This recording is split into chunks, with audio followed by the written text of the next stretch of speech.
ইকরা ইকরা ইকরা ইকরা ওয়ারাত্তিলিল কুরআনা তারতিলা। আসসালামু আলাইকুম রহমতুল্লাহি ওয়া বারাকাতুহু। আলহামদুলিল্লাহি ওয়াহদা ওয়াসসালাতু ওয়াসসালামু আলা মান লা নাবিয়্যা বা'দা। প্রিয় দর্শক, যেখান থেকে আমাদের দেখছেন সবাইকে প্রীতি ও শুভেচ্ছা জানাচ্ছি। শুরু হলো প্যানভিশন টেলিভিশন আয়োজিত ইসলামী প্রস্তুতিমূলক লাইভ অনুষ্ঠান মাওলানা সৈফুল্লাহ ফাউন্ডেশন নিবেদিত ইসলামী জ্ঞান জিজ্ঞাসা। আপনাদের সঙ্গে আছি আমি সৈয়দ আল জাবের। আপনাদের জিজ্ঞাসিত প্রশ্নের উত্তর দেওয়ার জন্য আমাদের সঙ্গে আছেন বিশিষ্ট আলেমদ্বীন শেখ আলী হাসান তৈয়ব, সহ সম্পাদক দৈনিক আমার দেশ, খতিব আন-নূর জামে মসজিদ টঙ্গী গাজীপুর। আসসালামু আলাইকুম রহমতুল্লাহ। ওয়ালাইকুম আসসালাম ওয়া রাহমাতুল্লাহি ওয়া বারাকাতুহু। শেখ হায়াকাল্লাহ। কেমন আছেন? আলহামদুলিল্লাহ, আমি ভালো আছি। আল্লাহ আপনাকে সুস্থতা দান করুন। দান করুন। গলার অবস্থা খুব খারাপ, গলা মনে একটু হচ্ছে। কষ্ট আছে। আপনাকে স্বাগত আমাদের আজকের ইসলামী জ্ঞান জিজ্ঞাসা অনুষ্ঠানে। প্রিয় দর্শক, আমাদের এই অনুষ্ঠানে প্রশ্ন করার জন্য স্ক্রিন দেখার নাম্বারটিতে কল করতে পারেন। এছাড়াও Panvision Islamic, Panvision TV, television Facebook পেজের কমেন্ট বক্সে প্রশ্ন করতে পারেন। এছাড়াও ইউটিউবের প্যানভিশন ইসলামিক চ্যানেলের চ্যাট বক্সে আপনারা প্রশ্ন করতে পারেন। সেখানে আমরা শুরু করছি। আমাদের একটি আজকে যে নির্ধারিত আলোচনার টপিক রয়েছে সেটি হলো ইসলামে বিয়ের বয়স। সম্প্রতি একজন নারীর বিয়ে নিয়ে বেশ তর্ক বিতর্কে এসছে আমাদের সমাজে। কেউ পক্ষে কেউ বিপক্ষে কথা বলছে। যারা বিপক্ষে বলছেন, মানে অল্প বয়সে বিয়ে করা, তারা চিহ্নিত একটি গোষ্ঠী, আমরা তাদের খুব ভালো করে হাড়ে হাড়ে চিনি। আর বাংলাদেশের আবহাওয়া, বাংলাদেশের পরিবেশ অনুযায়ী আমরা জানি যে নারীদের আসলে কোন বয়সে বিয়েটা করা উচিত। অনেক ঘটনা আমরা দেখি। এই সামগ্রিক বিষয়টা সামনে রেখে আমরা ইসলামের বিয়ের বয়স সম্পর্কে জানতে চাচ্ছি। ধন্যবাদ। নাহমাদুহু ওয়া নুসাল্লি আলা রাসূলিহিল কারীম, আম্মা বা'দ। আউযু বিল্লাহি মিনাশ শাইতানির রাজীম। বিসমিল্লাহির রাহমানির রাহিম। ওয়া আনকিহুল আয়ামা মিনকুম ওয়াস সালিহিনা মিন ইবাদিকুম ওয়া ইমাইকুম ইন ইয়াকুনু ফুকারা ইউগনিহুমুল্লাহ। ইসলাম মৌলিকভাবে মানুষকে পবিত্র বন্ধন, বিয়ের বন্ধন এবং হালালভাবে তার জৈবিক চাহিদা পূরণে সবসময় উদ্বুদ্ধ করে। সব নবীরা বিবাহ করেছেন, রাসূল সাল্লাল্লাহু আলাইহি ওয়াসাল্লাম বিবাহ করেছেন এবং করতে উদ্বুদ্ধ করেছেন। আন-নিকাহু মিন সুন্নতি ফামান রাগিবা আন সুন্নতি ফালাইসা মিন্নি। তিনি বলেছেন, বিবাহ হলো আমার আদর্শ, যে আমার আদর্শ থেকে মুখ ফিরিয়ে নেয় সে আমার উম্মত নয়। আল্লাহ রাব্বুল আলামিনের যে আয়াতটা আমি তেলাওয়াত করেছি, এখানে আল্লাহ সুবহানাহু ওয়া তাআলা বলছেন যে তোমাদের মধ্যে যারা স্বামীহীন বা স্ত্রীহীন আছে, অর্থাৎ যার বিয়ের উপযুক্ত কিন্তু এখনও বিবাহ করেনি বা বিয়ে করেছিল এখন জীবনসঙ্গী নেই, মারা গেছে বা ডিভোর্স হয়েছে, আল্লাহ বলছেন তারা যেন এই অবস্থায় না থাকে, তাদেরকে বিয়ে দিয়ে দাও। এবং এক্ষেত্রে যদি তারা আশঙ্কা বোধ করে যে টাকার অভাব, অর্থনৈতিকভাবে সংকট, আল্লাহ বলছেন যে যদি তারা অভাবের মধ্যে থাকে তাহলে আল্লাহ তাদেরকে ধনী বানিয়ে দিবেন, প্রাচুর্যবান বানিয়ে দিবেন। এই আয়াতের মাধ্যমে ইসলাম মানুষকে বিবাহ করতে উদ্বুদ্ধ করে। ওমর ইবনুল খাত্তাব রাদিয়াল্লাহু তাআলা আনহু বলেছেন, এই আয়াত যে ব্যক্তি পড়েছে তারপরে যদি সে বিবাহ করতে ভয় পায় তাহলে তার ইমানের নবায়ন করা উচিত। কারণ আল্লাহ সুবহানাহু ওয়া তাআলা যেখানে নিজে গ্যারান্টি দিচ্ছেন এবং রাসূল সাল্লাল্লাহু আলাইহি ওয়াসাল্লাম হাদিসে বলেছেন, সালাসুন হাক্কুন আলাল্লাহি আউনুহুম। 3 শ্রেণীর ব্যক্তি আছে যাদেরকে হেল্প করা, যাদের সহযোগিতা করা আল্লাহর জন্য অবধারিত, আল্লাহ নিজের জন্য অবধারিত করে নিয়েছেন। তার মধ্যে একটা হলো আশ-শাব আল্লাযী ওয়ান-নাকিহ ওয়াশ-শাব আল্লাযী আন-নাকিহ আল্লাযী ইউরিদুল আফাফ। ওই যুবক যে বিয়ে করতে উদ্যত হয়েছে তার চারিত্রিক পবিত্রতা রক্ষার জন্য।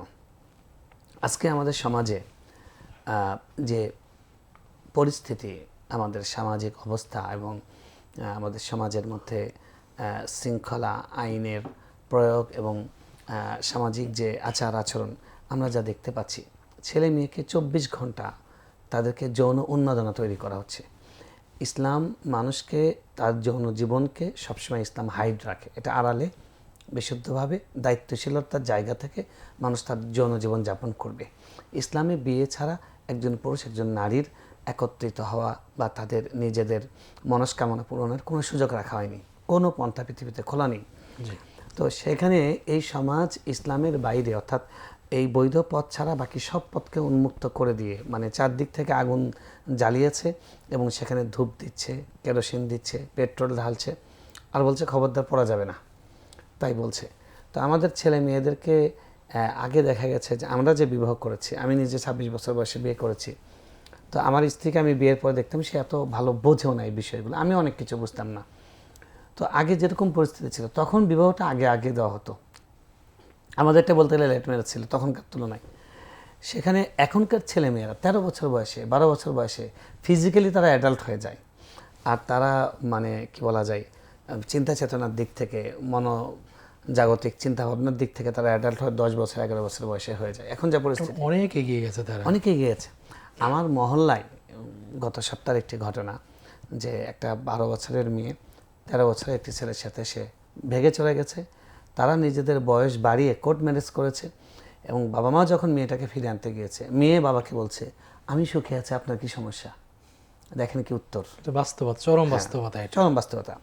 আমি এই যে আমাদের ময়মনসিংহের মুক্তাগাছার একজন মানে ইউএনও, তিনি তিনি তার মেয়েকে যে বাল্য বিয়ে করছে এখনকার ভাষায় আর কি, আমি এই শব্দটা বলতেই রাজি না, বাল্য বিয়ে বলতে আবার বাল্য বিয়ে বলতে কিছু নেই। বাল্য বিয়ে বলতে কিছু না, এটা জাতিসংঘের এবং পশ্চিমাদের চাপানো এটা একটা প্রজেক্ট তাদের তাদের একটা প্রজেক্ট।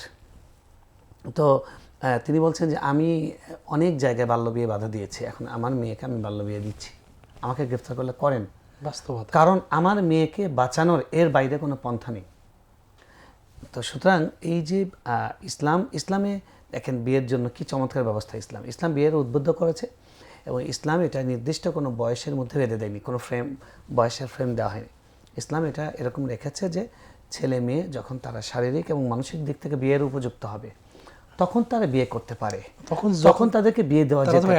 অ্যাডাল্টের অনুভূতি চলে আসবে, চাইলে কেউ বিয়ে করতে পারে, কোনো এটাকে রেস্ট্রিকশন নেই। ইসলামের সুন্দর একটা পরিভাষা যে উরবে বালেগ, অর্থাৎ অ্যাডাল্ট না কিন্তু অ্যাডাল্ট মানে লাইক অ্যাডাল্ট, সে অ্যাডাল্টের মতো হয়ে গেছে।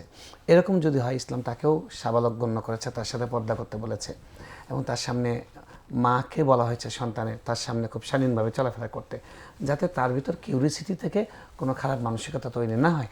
আজকে ছেলে মেয়েরা ঘরে বাইরে তারা মানে ধর্ষণের শিকার, মেয়েরা ছেলেরা বলাৎকারের শিকার, এবং নানান রকমের দুর্ঘটনা ঘটছে। এটার কারণ হলো যে ছেলে মেয়েদেরকে চারদিক থেকে তাদের কামনা উস্কে দাও, বলছে যে তারা একসাথে পড়বে, একসাথে তারা গ্রুপ চ্যাট করবে, তারা গ্রুপ ডিসকাস করবে এবং গ্রুপ স্টাডি করবে, সব কিছু গ্রুপ করবে, কিন্তু তারা বৈধভাবে বিয়েটাই করতে পারবে না।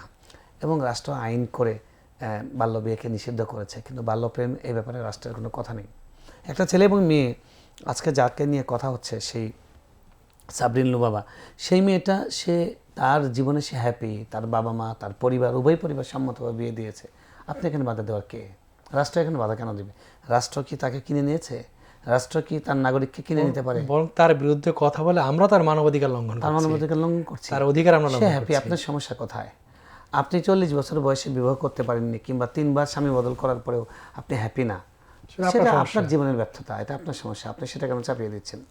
তো একই সঙ্গে আমরা দেখেছি যে একই সময়ে যখন এই সাবরিন লুবাবাকে নিয়ে যখন খুব হইচই হচ্ছে, একই সময় আমরা দেখতে পাচ্ছি যে সেখানে একটা হিন্দু ছেলের সঙ্গে একটা মুসলিম মেয়ে রমজান মাসে খুব আপত্তিকর অবস্থায় তার ক্যাম্পাসে, ঢাকা শহরে একটা ভালো একটা কলেজের মহাবিদ্যালয়ে সেখানে ধরা পড়েছে। সেখানে তাদের কোনো প্রতিবাদ নেই। নারী পক্ষ এখানে কোনো বিবৃতি দেয় না, নারী পক্ষ বিবৃতি দিচ্ছে যে এটা এদেরকে শাস্তির আওতায়, আইনের আওতায় আনা হোক। এ হলো আমাদের দেশের নারীবাদীদের অবস্থা। তারা নারী নির্যাতন হলে কোনো দিন কথা বলে না, তারা শুধুমাত্র তখনই কথা বলে ইসলামের মাধ্যমে যখন নারীরা শালীন জীবন যাপন করতে চায় এবং নারীদের উচ্ছৃঙ্খলায় যখন একটা ধর্মীয় মূল্যবোধকে সামনে এনে বাধা দেওয়া হয়, তখনই কেবল আমাদের দেশের নারীবাদীরা কথা বলে। তখনই তারা জেগে ওঠে। ইসলাম সার কথা হলো, ইসলাম বিয়ের জন্য বয়স বেঁধে দেয়নি, ইসলাম বিয়ের জন্য ক্রাইটেরিয়া দিয়েছে। আল্লাহ রাসূল সাল্লাল্লাহু আলাইহি ওয়াসাল্লাম বলেছেন, ইয়া মাশারাশ শাবাব মান ইসতাতা মিনকুমুল বাআতা ফালইতাযাওয়াজ, হে যুব সম্প্রদায়, যারা তোমাদের মধ্যে বিয়ের সামর্থ্য রাখে সে বিবাহ করে। এবং সামর্থ্যটা কি? তাদের আর্থিক সঙ্গতি, শারীরিক সঙ্গতি। শারীরিকভাবে সে স্বামী স্ত্রীর যে দাম্পত্য সম্পর্ক করার জন্য সে এখন ফিট, সেটা। আর একটা আর্থিকভাবে তুমি বিয়ে করছো ফ্যান্টাসি না, এটা কোনো ফ্যান্টাসি না, পালিয়ে যাওয়ার ব্যাপার নয়, এটা হলো তার দায়িত্ব, আমি সারা জীবনের জন্য নিচ্ছি এই মেয়ের দায়িত্ব। তো যে ছেলের এই দায়িত্ব নেওয়ার মতো অ্যাবিলিটি নেই, সে রোজা করবে। তুমি যদি ফাইনলাম ইয়াস্তাতি ফাআলাইহি বিসসাওম, আল্লাহ রাসূল বলছেন সে রোজা রাখবে। কিন্তু আপনি বলবেন যে শারীরিক তার সঙ্গতি হয়েছে, সে নিজেকে কন্ট্রোল করতে পারছে না, এখন সে 15,000 টাকা 20,000 টাকা বেতন আয় করার সামর্থ্য তার হয়েছে, সে তার স্ত্রীকে খাওয়াতে পারে, কিন্তু আপনার স্ট্যাটাসের সঙ্গে মিলছে না, এই জন্য আপনি ছেলেকে বিয়ে করতে দিচ্ছেন না, মেয়েকে লক্ষ লক্ষ দেশের নারী পুরুষ আছে, বাবা মা তাদের বিয়ের ক্ষেত্রে বাধা হয়ে দাঁড়াচ্ছে। বাবা এই মায়ের ছেলে সংশোধনে মেয়ে জরুরি। আজকে পার্কে, আজকে রাস্তাঘাটের পাবলিক প্লেসে, পাবলিক পরিবহনে যে অনাকাঙ্ক্ষিত দৃশ্যগুলো আমরা দেখি, এই যে ব্যভিচারগুলো, আল্লাহ রাসূল সাল্লাল্লাহু আলাইহি ওয়াসাল্লাম বলেছেন চোখ জেনা করে, মুখ জেনা করে, হাত জেনা করে, পা জেনা করে, এই যে নানামুখী জেনা তারা করছে, এই বাবা মারাও তাদের জেনা করছেন, শামিল আছেন। এবং কিয়ামতের দিন তাদের আমলনামায় যখন জেনার গুনাহ দেখবে, তারা বলবে আমরা তো কখনো জেনা করি নাই, আমার বাপ তো আমাকে 13 বছর বয়সে বিয়ে দিয়েছিল, আল্লাহ আমি তো কোনোদিন জেনা করার সুযোগই পাই না, আমি দুর্ভাগা। হ্যাঁ, অনেকে আছে বলে যে প্রেম করতে পারলাম না, আফসোস করে। আপনি আল্লাহ শুকরিয়া আদায় করেন, আল্লাহ তাআলা আপনাকে অপবিত্রতা থেকে বাঁচিয়েছেন, পবিত্র জীবন দিয়েছেন, বৈধভাবে আপনি আপনার স্ত্রীকে পেয়েছেন। তো এখন এই বাবা মা বলবে যে আমি তো গুনাহ কখনো করি নাই, আমার এখানে জেনার গুনাহ কোত্থেকে আসলো? আল্লাহ বলবেন তোমার মেয়েকে তুমি, তার বয়স হয়ে গেছে 28 বছর, তুমি গ্র্যাজুয়েশন শেষ করার পরে এখন তুমি বলছো ভালো জব নাও, তারপরে বিয়ে দিব, তারপরে সেই মেয়েগুলো বিয়ে দেবো। এই ঢাকা শহরে আজকে 5 লাখের উপরে মেয়ে আছে যারা শিক্ষিত এবং তারা সুন্দরী, তার বিয়ের সমৃদ্ধি উপযুক্ত, কিন্তু পাত্র মিলছে না। কারণ যেজন দিবসে মনের হরষে জ্বালাই মোমের বাতি, আশুগৃহে তার দেখিবে না আর নিশীতে প্রদীপ ভাতি। তো সময় মতো যদি না হয়, সময় 1 ফুট, অসময় 10 ফুট। তো সুতরাং ইসলাম বয়সের কোনো বাধা দেয়নি, ইসলাম বরং উপযুক্ততা বিচার করেছে।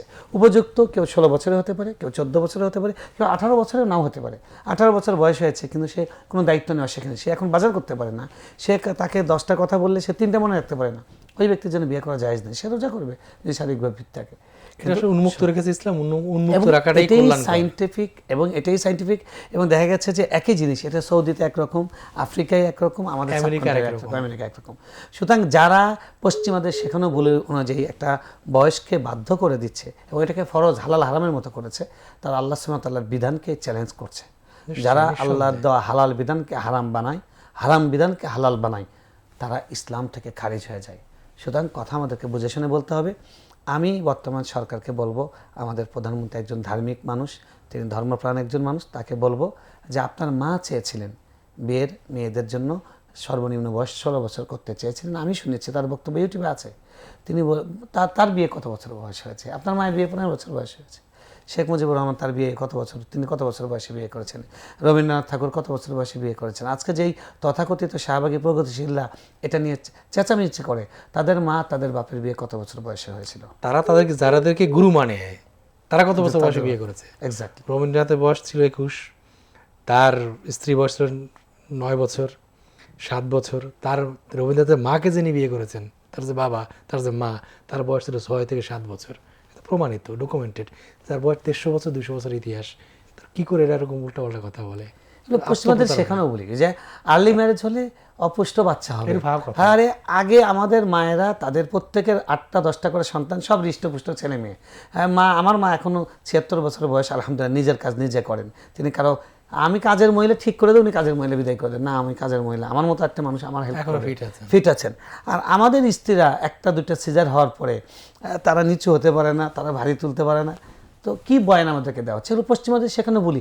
এখন তারা আমাদেরকে এই বাত কন্ট্রোল করার কথা বলে আমাদেরকে নিয়ন্ত্রণ করে, এখন তারা প্রণোদনা দিচ্ছে, বেশি বেশি বাচ্চা বলে দিয়েছে ছিল তাদের। আসলে সেই চমৎকার বলছিলেন ইসলামী বিয়ের বয়স নিয়ে আপনি, আমরা নানান বিষয় নিয়ে আপনি টাচ করেছেন। আমার একটা কল আছে, একটা কল নিয়ে নিচ্ছি। আসসালামু আলাইকুম। ওয়ালাইকুম আসসালাম। কে বলছিলেন? নাম বলে প্রশ্ন করতে পারেন। আলহামদুলিল্লাহ, কেমন আছেন ভাই? কি প্রশ্ন আছে আপনার?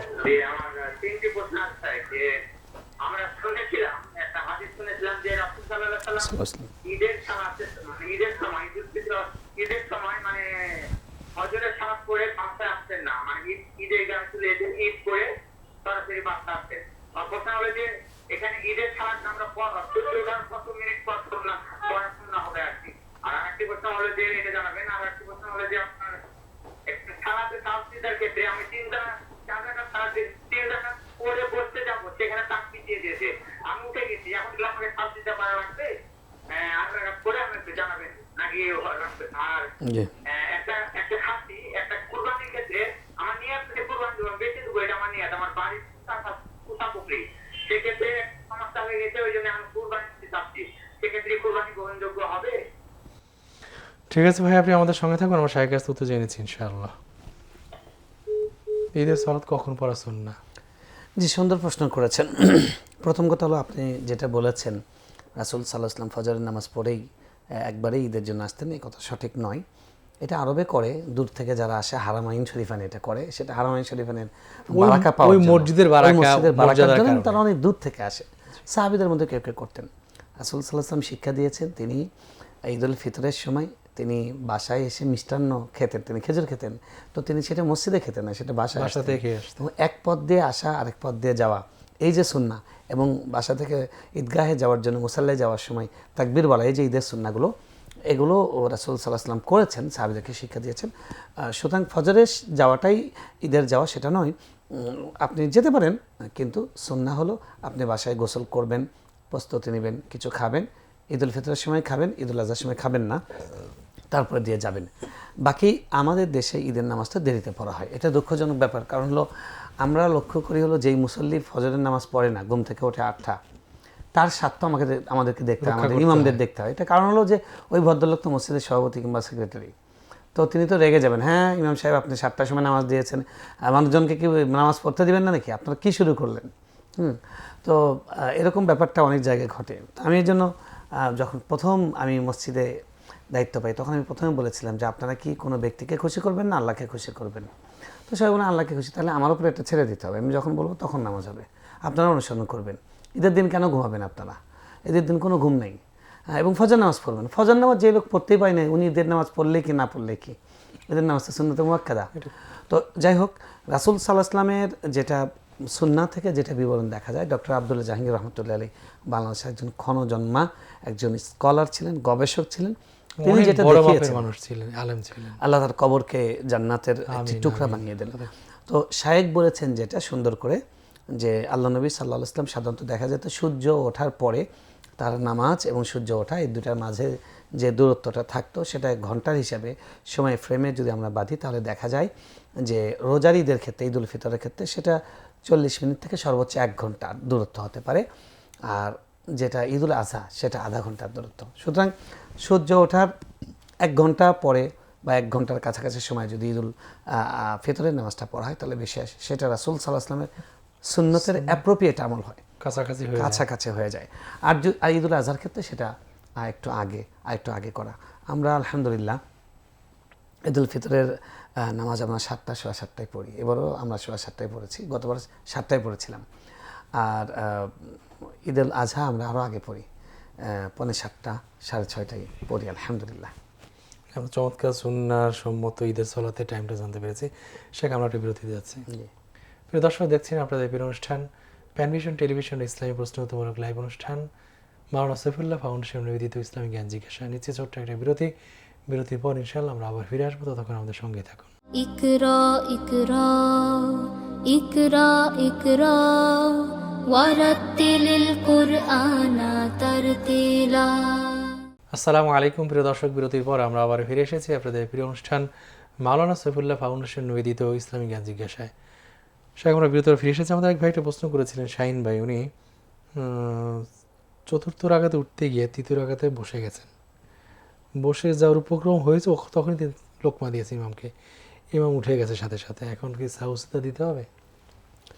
জি, এই ব্যাপারটা অনেকেই বিভ্রান্ত হয়। সেটা হলো যে আপনি ভুলক্রমে 3য় রাকাতে বসে যেতে নিয়েছিলেন 4র্থ রাকাত মনে করে, তো পেছন থেকে হয়তো কেউ লোকমা দিয়েছেন স্বাভাবিকভাবেই, এখন আপনি দাঁড়িয়ে গেছেন, এখন আপনি সাজদায়ে সাহু দিবেন কিনা, এটা যদি আপনি ভুল করে থাকেন, ভুলক্রমে বসে গিয়ে থাকেন, তাহলে যদি এমন হয় যে বসার উপক্রম হয়েছিল এমন যে আপনার অধিকাংশ অংশটা ছিল বসা, মানে প্রায় বসে গেছেন, এরকম হলে তাহলে আপনি বসে গিয়েছিলেন, আপনি ভুল করেছিলেন, তাহলে সাজদায়ে সাহু দেবেন। আর যদি এরকম না হয়, ঠিক পরিপূর্ণ বসেননি, কিছুটা বসার মতো ভাব হয়েছিল, আসলে আপনি দাঁড়ানোর পথেই ছিলেন, দাঁড়ানোটাই ছিল বেশিরভাগ, তাহলে এখানে সাজদায়ে সাহু দিতে হবে না, কারণ এটা সাজদায়ে সাহু দিতে হবে না, বাস এটা হলো বিধান। জি, উনি একটি প্রশ্ন করেছিলেন, কোরবানির নিয়ত করেছিলেন যে উনি এটা কোরবানির জন্য নিয়ত করেছিলেন, কিন্তু সমস্যার কারণে বিক্রি করে দিতে হচ্ছে, এতে কোনো সমস্যা হবে কিনা? এটা দেখেন অনেকে এরকম করে, আমাদের যারা কৃষক চাষি ভাই আছেন, দেখা গেছে যে একটা স্বাদের একটা ছাগল বা গরু তারা নিয়ত করেন যেটা আল্লাহর জন্য কোরবানি করবেন, খুব ভালো নিয়ত, এখন বিপদে পড়েছেন, তখন এটা বিক্রি করার প্রয়োজন হচ্ছে। কয়েকটা বিকল্প চিন্তা করতে পারেন। 1 নম্বর হলো যে এটা ছাড়া অন্য কোনোটা বিক্রি করা যায় কিনা, যদি এমন হয় এটা ছাড়া আর কোনোটা নেই এবং এটা ছাড়া আপনার উপায়ও নেই, তাহলে তো আপনি মাজুর, আপনি বিক্রি করবেন। বিক্রি করে কোরবানির সময় যদি আল্লাহ তৌফিক দেন কোরবানি এটা দিবেন, নাহলে আল্লাহর কাছে মাপ চাইবেন। এটা ওই রকম মান্যত না, অন্য মান্যতের মতো এটা এটা একটা মানে একটা নিয়তের মতো, ইচ্ছা পোষণ করা, নিয়ত করা, ভালো একটা মানত না আসলে। হ্যাঁ মানত। তার পরিবর্তন করতে অসুবিধা নেই আসলে। জি, আপনি পরিবর্তন হলে সমস্যা নেই। সামনে পয়লা বৈশাখ আসছে, বলা হয় যে বাংলাদেশের বা বাঙালির সর্বজনীন একটি উৎসব।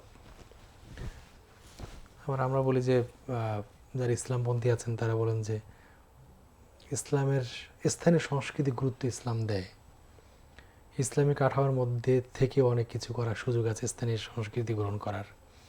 তারপরে আমি সেটা সামনে রেখে জানতে চাচ্ছি, স্থানীয় সংস্কৃতি হিসাবে বর্ষবরণের ইসলামিক কোনো রূপ বা কাঠামো আছে কিনা, সুযোগ আছে কিনা?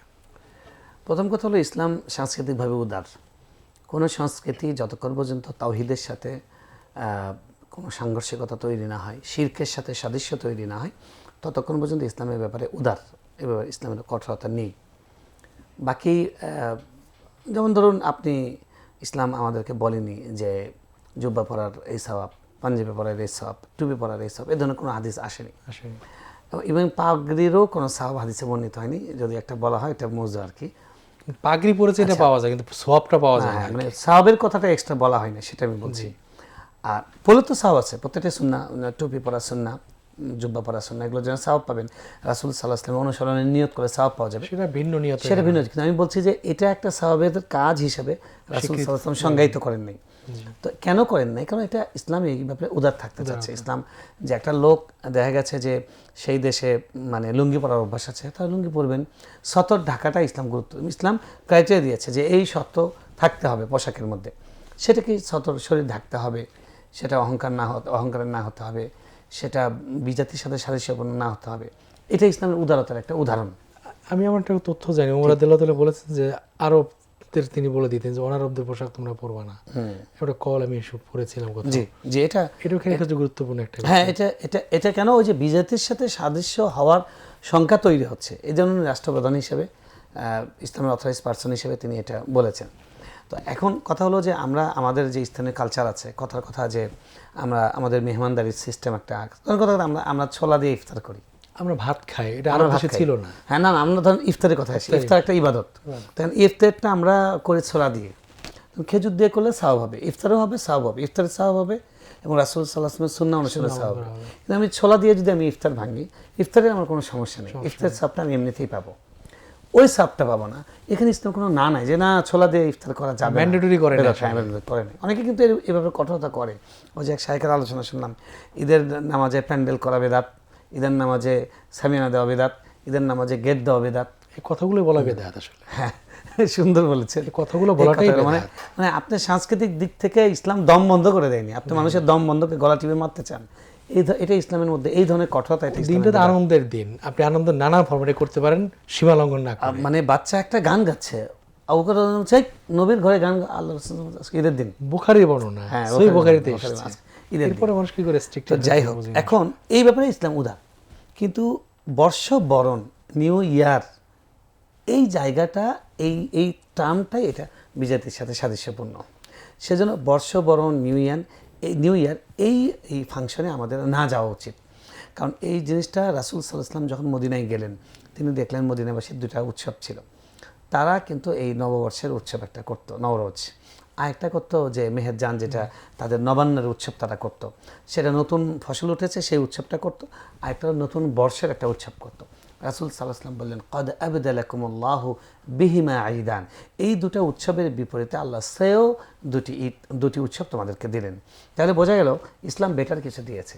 তা আপনি বেটার কিছু পাওয়ার পরে কেন খাবেন? এখানে আপনার কাছে পোলাও আছে, আপনি কেন বাসি ভাত খাবেন? পান্তা ভাত কেন খাবেন? তো এখন আমাদের ধরেন পয়লা বৈশাখ, এটা লোকজ সংস্কৃতি, ওকে ঠিক আছে, পয়লা বৈশাখের মধ্যে হালখাতা একটা নির্দিষ্ট দিনকে কেন্দ্র করে বা একটা সময়কে কেন্দ্র করে আমাদের আগে যেটা ছিল যে আমাদের ব্যবসায়ী ভাইরা তাদের বাকিগুলো তুলতেন এবং তারা একসাথে বেশ টাকা পাচ্ছেন, খুশিতে ওই দিন একটা দোয়ার আয়োজন করতেন। আমরা ছোটবেলায় দেখি দোয়ার আয়োজন করতেন। বৈশাখ কখনো কিন্তু সর্বজনীন উৎসব ছিল না। আমি ওইটাতে আসবো, সর্বজনীনের আপত্তিটা আমি জানাবো ইনশাল্লাহ। আমি বলছি যে এই পর্যন্ত জিনিসটা একটা নির্দোষ একটা ব্যাপার ছিল, একটা নিরীহ ব্যাপার ছিল, কিন্তু এখানে বাঙালির জাতিসত্তার পরিচয়, ইউনেস্কো থেকে আবার এটার অ্যাপ্রুভাল, এটাকে মানে বাধ্যতামূলক, এটা না করলে ওই শিক্ষকের চাকরি শেষ।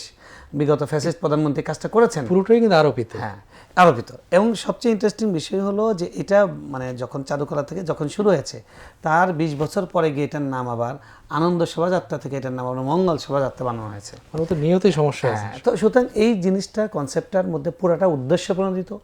এই পুরা কনসেপ্টটা থেকে বের হয়ে আসতে পারা এটা আমাদের এই জাতির জন্য, আমাদের সক্রিয়তার জন্য জরুরি, পাল্টা একটা ন্যারেটিভ তৈরি করতে আমাদের হবে আসলে। সক্রিয়তার জন্য জরুরি। পাল্টা আমরা যেটা করব সেটা হলো যে আমাদের আগের যে গ্রামীণ ঐতিহ্য ছিল, যে মানুষ ওই সময় নানান রকমের তাদের বাকি তুলতো, খুশি হয়ে তারা দোয়া করতো, মিলাদ একেবারে করতো। ব্যবসায়ীর এই কাজটা করতেন, হাল খাতা করতেন। হ্যাঁ, হালখাতা করতেন। এবার একটা মেলার আয়োজন করতে, সেখানে কিন্তু দেশীয় যে পণ্যগুলো আছে সেগুলোর একটা সেটা প্রদর্শনী একটা হতো। বিকিনি, জি, সেটা তো কোনো অসুবিধা নেই। সেইটাকে আমরা চেঞ্জ করে হ্যাঁ, অন্যদিকে নিয়ে গেছি। এই যে সর্বজনীন, এটা মানে এটা হলো এই ব্যাপারটাই সংস্কৃতির আড়ালে আমাদেরকে বিজাতীয় সংস্কৃতি গেলাম একটা প্রজেক্ট। আবার দেখেন এদেশে কত রকমের উৎসব আছে, উৎসবগুলোকে বেছে বেছে তারা সর্বজনীন বলে, সবগুলোকে বলে না। দেখবেন সর্বজনীন দুর্গা পূজা, পূজার সাথে সর্বজনীন, বাপরে বাপ, এদেশের কয় পার্সেন্ট মানুষ পূজা করে? হ্যাঁ, আর সর্বজনীন পূজা মানে কি? মানে মুসলমানদের ওখানে নাচার সুযোগ আছে সেই জন্য? তো মুসলমানদের তো ওখানে যাওয়া হারাম। আর আমাদের যে উৎসব আছে, কথার কথা আমাদের ঈদ উল ফিতর, আমাদের সেমাই কোনো ধর্মের লোককে খাওয়াতে নিষেধ নাই, আমাদের ইফতার কোনো ধর্মের লোককে খাওয়াতে নিষেধ নেই। সর্বজনীন হলে তো আমাদের উৎসবটা হবে। আর যদি সংখ্যাধিক্য বলেন যে কত পরিমাণ লোক এটাতে অংশগ্রহণ করে, 98% মানুষ ঈদ উল ফিতর, ঈদ উল আজহা উদযাপন করে, 95% মানুষ উদযাপন করে। সর্বজনীন হয়তো এটা হবে। ঈদ উল ফিতর, কিভাবে? ঈদ উল আজহা আচ্ছা, হবে। এরপরে এই অর্থে যদি আমাদের সংস্কৃতি, আমাদের মিডিয়ার লোকরা ব্যাখ্যা দেন যে ওগুলো হলো ওটা হিন্দু ধর্মের উৎসব, এটা মুসলমান ধর্মের উৎসব, আর এটা হলো কমন মুসলমান ধর্মেরও হিন্দু ধর্মেরও, কে বলেছে কমন? এটা অধিকাংশ মুসলমান তো এটাকে পছন্দ করে না, আমরা এটাকে অ্যালাউ করি না, আমাদের ইসলাম এটাকে সাপোর্ট করে না, তাহলে এটা কীভাবে সর্বজনীন হয়? সুতরাং সর্বজনীন এই শব্দটাও একটা ভাওতাবাজি, শুভঙ্করের ফাঁকি আছে। এটাও ভাওতাবাজি। যেমন এই মানে পয়লা বৈশাখকে এটার মহিমান্বিতকরণ, যে আমরা এই দিন একটু মঙ্গলকে আহ্বান করি, খুব নিরীহভাবে বলছেন, অথচ মঙ্গলের মধ্যে একটা নির্দিষ্ট ছবি দিচ্ছেন, মানে প্যাগানিজম, প্রকৃতি পূজারি এক ধরনের। এক্স্যাক্টলি। আমি কেন তার কাছে যাইছি, তারা সে কি শুনতে পায় না? কিন্তু মঙ্গল তো আল্লাহর কাছ থেকে একমাত্র, ওয়াল কাদির খাইরি ওয়া শাররিহি মিনাল্লাহ। তো এখানে মঙ্গলটা কার কাছে চাচ্ছেন আপনারা? আবার আপনারা বলেন যে বিজ্ঞান মনস্ক, বিজ্ঞান বাঁশের মধ্যে, পেঁচার মধ্যে, তারপর সাপের মধ্যে, কুমিরের মধ্যে বিজ্ঞান কিভাবে মঙ্গল গিয়ে ঢোকে, এগুলো সব হাস্যকর। এগুলো হলো প্যাগানদের কালচার, সেই কালচারের একটা নব্য একটা মানে এটার অনুসরণ, এটা কোনোভাবে ইসলাম অ্যালাউ করে না, এবং এটা আমাদের কোনো সংস্কৃতি নয়, এটা কখনোই আমাদের আবহমানকালের সংস্কৃতি নয়। এটা আবহমানকালের সংস্কৃতি, এটাকে বানানো, এটাই একটা সংস্কৃতির মধ্যে একটা অনুপ্রবেশ। আমরা মনে করি এটা যারা সংস্কৃতি, সত্যিকার সংস্কৃতি চর্চা করেন তারা এটা প্রতিবাদ করবেন, এবং এটা অনেকে প্রতিবাদ করেছেন, অনেক ঐতিহাসিক, অনেক গবেষক এটার বিরুদ্ধে লিখেছেন। আর ইসলামের দৃষ্টিকোণ থেকে তো অবশ্যই এই ধরনের কোনো দিবস ইসলামে নাই, ইসলামে কোনো দিবস নাই। ইসলামে হলো সবসময় আপনার যেটা দায়িত্ব, যেটা সবসময় ফরজ, সবসময় ফরজ, ওয়াজিব ওয়াজিব, নফল নফল, এটা সবসময় দায়িত্ব। ইসলাম এই আজকে খুব আপনি হ্যাপি মাদার্স ডে, আজকে মাকে নিয়ে যে আপনি ফুল দিবেন, আর কালকে বলবেন যে আপনার সাথে আর আগে 1 বছর দেখা হবে না, মা বৃদ্ধাশ্রমে আপনি দেখার সময় পায় না, এই ধরনের আরোপিত মেকি ভালোবাসা ইসলাম বিশ্বাস করেন। ইসলাম সবসময় ব্যালেন্স, পরিপূর্ণভাবে সুষম ভারসাম্য এটা বজায় রাখা শিখে দেয়। জি, শুকরিয়া। আসসালামু আলাইকুম।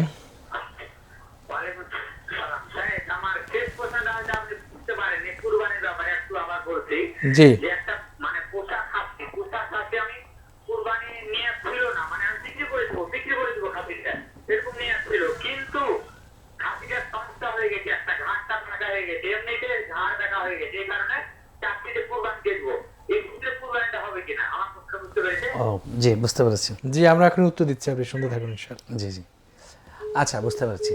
তো প্রথম কথা হলো আপনার বিবরণ থেকে যেটা জানলাম যে এটা কোরবানি করার নিয়ত ছিল না, তবে এখন কিছু সামথিং ইজ রং, সেটা কিছু সমস্যা হয়েছে, ঘাড় বাঁকা হয়ে গেছে, এখন আপনারা কোরবানি দিয়ে দিতে অসুস্থ চাচ্ছেন। অসুস্থ। দেখেন, আপনারা এটা বৈধ জিনিস, এটা জবাই করে গোস্ত বিক্রি করেন, খান, কিন্তু কোরবানি দিবেন তো পরীক্ষা, ফাসাল্লি লিরাব্বিকা ওয়ানহার, তোমার রবের জন্য কুরবানি করো। ইন্না সলাতি ওয়া নুসুকি ওয়া মাহইয়ায়া ওয়া মামাতি লিল্লাহি রাব্বিল আলামিন, আল্লাহর জন্য কুরবানি। লা ইয়ানালাল্লাহু লুহুমুহা ওয়ালা দিমাউহা ওয়ালাকিন ইয়ানালুহু তাকওয়া মিনকুম, আল্লাহর কাছে রক্ত গোশত কিছু পৌঁছাবে না। তোমরা গোশত খাবে, তোমরা ভুঁড়ি খাবে, তোমরা বট খাবে, তোমরা সব মজা করে খাবে, আমি কিচ্ছু নিব, আমি শুধু তাকওয়াটুকু নেব। তোমরা আমার জন্য একান্ত আমার জন্য দিতে চাও কিনা। রাসূল সাল্লাল্লাহু আলাইহি ওয়াসাল্লাম এটা একান্ত বানানোর জন্য উনি দহা বিক্কাবাশাইনি আমলাহাইনি আকরানাইনি, হৃষ্টপুষ্ট তিনি দেখে বাজারের সবচেয়ে সুন্দরটা এনে তিনি কোরবানি করতেন। কেন? কারণ আমি এটা আল্লাহকে দিচ্ছি। আপনি উত্তম পশুটাই দিচ্ছি আমরা। আমি যখন আল্লাহকে দিব, লান ইয়ানালাল্লাহা লান তানালুল বিররা হাত্তা তুনফিকু মিম্মা তুহিব্বুন, তুমি তো প্রকৃত পুণ্য পাবে না ততক্ষণ পর্যন্ত যতক্ষণ পর্যন্ত তুমি যেটা বেটার মনে করো, যেটাকে সবচেয়ে বেশি পছন্দ করো, সেটাকে আল্লাহকে না দিচ্ছ। তো আপনি দিতে পারেন যদি মানে জায়েজ নায়েজের দিক থেকে আমরা বলবো, আপনি যেহেতু এটা বলেছেন এটা কুরবানি হওয়ার ক্ষেত্রে অন্তরায় নয়। কোনো পশুর যদি কোনো অঙ্গ সম্পূর্ণরূপে কিংবা অধিকাংশ নষ্ট হয়ে যায়, অঙ্গহানি হয়, তাহলে সেটাতে কুরবানি হয় না। একটু ত্রুটি হয়েছে, সেটাতে কুরবানি দেওয়া যায়। আপনি যে বলেছেন ঘাড় একটু বাঁকা হয়ে গেছে, এটা দিয়ে কুরবানি দিলে কুরবানি হয়ে যাবে। কিন্তু কুরবানির স্পিরিট পরিপন্থী। কুরবানির এখনও আলহামদুলিল্লাহ এখনও 1.5 মাসের বেশি আছে, তো 1.5 মাস আছে। তো এখন ধরুন আপনি ওইটা বিক্রি করেন, আরেকটা বেটার ভালো ওই টাকায় কিনে সেটা কুরবানি করেন। সেটা আমরা আপনাকে পরামর্শ দেবো যে আল্লাহকে উত্তমটা দেন।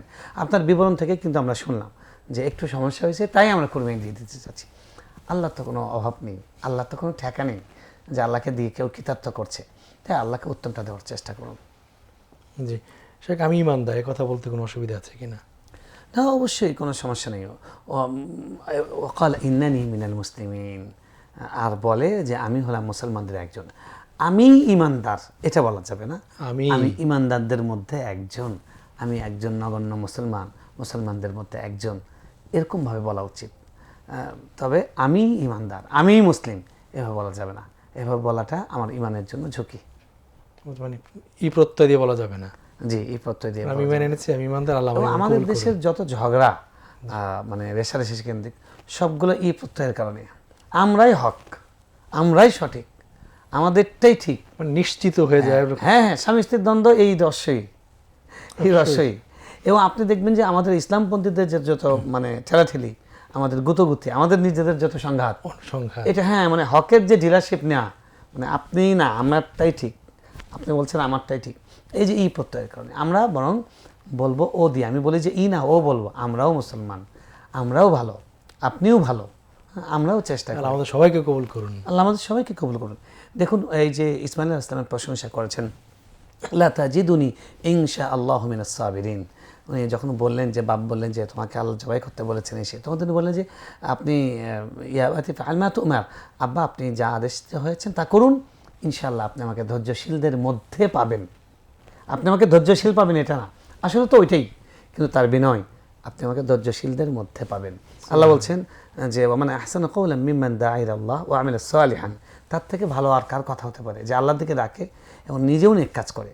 ওয়া ক্বালা ইন্নানি মিনাল মুসলিমিন, আর বলে আমি মুসলমানদের মধ্যে আমি একজন নগণ্য অন্তর্ভুক্ত। তাই এই জন্য আমরা বলবো আল্লাহ এই প্রত্যয় দিয়ে বলেন, আমি বলতে বলেন এই প্রত্যয় দিয়ে বলেন। তো এই জন্য আমরা এটা খেয়াল বলবো যে ইনশাআল্লাহ আমি একজন মুসলিম হওয়ার চেষ্টা করছি, আমি একজন ইমানদার হওয়ার চেষ্টা করছি। এবং সুন্দর একটা কথা বলেছেন শেখ সালেহ আল মুনাজ্জিদ যে যখনই আমাদের নিজেদের আমলের ব্যাপারে, ইমানের ব্যাপারে আত্মতুষ্টি কাজ করবে, তখনই আমরা যেন সাহাবীদের দিকে তাকাই, তখন আমরা যে কত নিচের লেভেলে আছি কল্পনা করা যায়, এটা তখন কল্পনা করা যাবে, তখন আমাদের বুঝে আসবে। সেটা আমাদের একটা শব্দ আমরা খুব কমন জানি, বরকত। এই বরকত জিনিসটা আসলে কি? এই বরকতটা কি মানুষের সাথে রিলেট করা যায় না শুধু আল্লাহর সাথে রিলেট করতে হয়? আমরা একটি পরিভাষা দেখি যে দামাত বারাকাতাহুম, দামাত বারাকাতাহু, এরকম। এটা মানে এই বরকতের সামনে রেখে আমরা এই বিষয়টির খোলাসা করতে চাই। সারমর্ম হলো শব্দটা তো এমনি আসলে বারাকা, আমাদের বাংলায় আমরা বরকত বলি, এটা বাংলার নিজস্ব শব্দ, অসুবিধা নেই। আরবি শব্দটা হলো বারাকা। তো বারাকা বরকত আসলে কোথায় আছে? বরকত আল্লাহর প্রত্যেকটা হুকুমের মধ্যে আছে। বারাকা আল্লাহ রাসূল সাল্লাল্লাহু আলাইহি ওয়াসাল্লামের আনুগত্যের মধ্যে আছে। বারাকা কোরআন এবং সুন্নাহর সব কথার মধ্যে, সব আচরণের মধ্যে, সব আনুগত্যের মধ্যে আছে। বারাকা ব্যক্তির মধ্যে নয়। ব্যক্তির মধ্যে কখনো বারাকা আছে, জীবন্ত যারা ব্যক্তি আছেন তাদের মধ্যে বারাকা হতে পারে, তিনি যে নেক আমল করেন সেই নেক আমলের বারাকা। তো আমাদের সরাসরি বারাকা ব্যক্তির দিকে সম্বন্ধ করা উচিত নয়। রাসূল সাল্লাল্লাহু আলাইহি ওয়াসাল্লাম ছিলেন বরকতময়, তার সত্তাটা ছিল বরকতময়। তিনি যতদিন জীবিত ছিলেন তার সত্তার ব্যাপারে উসিলা দিয়ে সাহাবায়ে কেরাম দোয়া করেছেন এবং তার সত্তাটা বারাকাময় ছিল।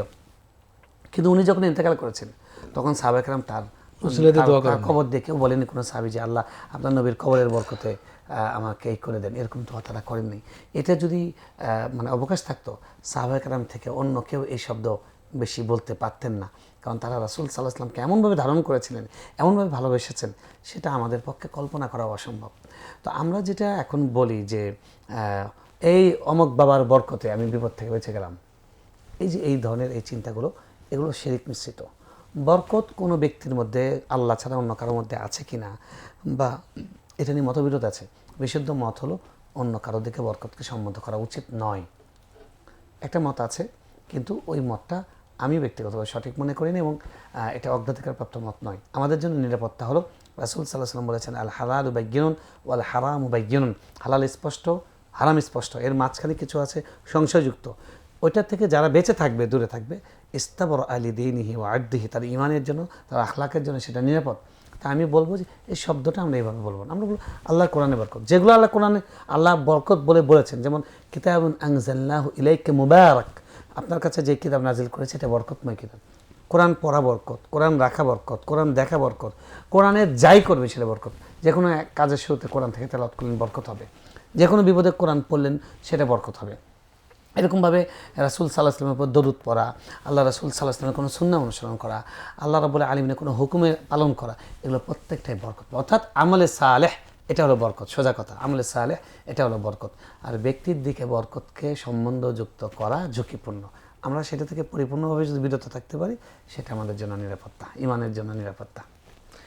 সেটা আমার চমৎকার যে আপনার কাছে আমাদের এক বোন একটি প্রশ্ন করেছিলেন যে মহিলাদের সাদা স্রাবটা বের হয়, এটা আসলে নাপাক কিনা, এবং এটা যদি পোশাকে লাগে, কখন সেটা দেখলে ভেজা অবস্থা পাওয়া যায় না, শুকনো অবস্থা পাওয়া যায়, এতে পোশাকটি নাপাক হবে কিনা?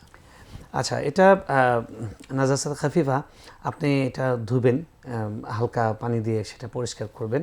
আর যদি সামান্য পরিমাণ লাগে, সাধারণত এগুলো খুব অল্প করে বের হয়, তো এটা দেখা যায় যে এক আধুলি পরিমাণ হয় না, সে কারণে এটা পরে নামাজ হতে সমস্যা নেই। কিন্তু যদি একদম স্পষ্ট বোঝা যায় যে বেশি পরিমাণ লেগেছে এক জায়গায় বা কয়েকটা জায়গায় লেগেছে, যেটা একটা আধুলির থেকে বেশি হয়ে যাবে, তাহলে ওই জায়গাটা যদি জানা যায় তাহলে ধুয়ে ফেলবেন, না জানা গেলে না ধুলে কোনো সমস্যা নেই, আল্লাহ মাফ করবেন। তবে ওইটা কিন্তু বের হওয়ার সঙ্গে সঙ্গে অজু ভেঙে করে নিতে হবে এবং লজ্জাস্থানটা ধৌত করে নেবেন। শাইখ, আপনাকে অনেক অনেক কৃতজ্ঞতা জানাই আমাদেরকে সময় দেওয়ার জন্য। জাযাকাল্লাহু খাইরান। ওয়াইয়াকুম, বারাকাল্লাহু ফিক। ইসলামী প্রশ্ন উত্তরমূলক লাইভ অনুষ্ঠান ইসলামী জ্ঞান জিজ্ঞাসা আমরা আজকের পর্ব এখানে শেষ করছি। আসসালামু আলাইকুম রহমতুল্লাহি ওয়া বারাকাতুহু।